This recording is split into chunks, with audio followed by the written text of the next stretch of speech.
So finally, getting towards the end of this initial introductory kind of surface anatomy lecture, I want to show this picture, which may look slightly bizarre, but on this side here we can see a male torso, and what's being drawn onto it are a series of horizontal bands, like you're wearing a hooped jumper. And these horizontal bands mark an area of the abdomen that is innervated via a specific spinal nerve. And on this side we can see that we have these individual spinal nerves which are radiating from the spinal cord. So if we look here, we can see that we have these series of transverse bands. Here we can locate them as T10, T11, T12, L1. These are the regions of the spinal cord that these spinal nerves originate from. And what we can see is that we've also superimposed various organs. So here we can see we've got a region here which is the stomach, we've got a region here which indicates the liver and the gallbladder.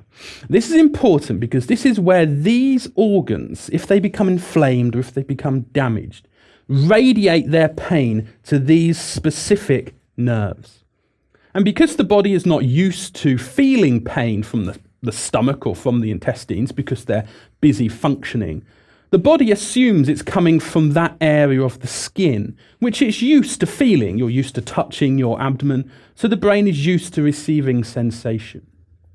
So it's important, therefore, to understand where these organs refer their pain to the surface of the abdomen. And we'll explore this in later detail towards the end of this course.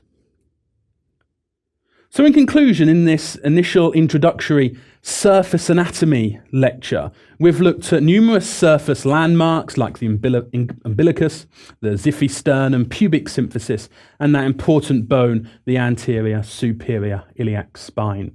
We've then used these regions to locate specific reference planes like the midclavicular, mid-inguinal plane, subcostal, transtubercular, and how these divide up the anterior surface of the abdomen into numerous regions like the hypochondria, epigastric, lateral, lumbar regions, umbilical, inguinal, or pubic regions. And we looked briefly at the position of some general organs within these specific regions, specifically looking at the appendix and the liver.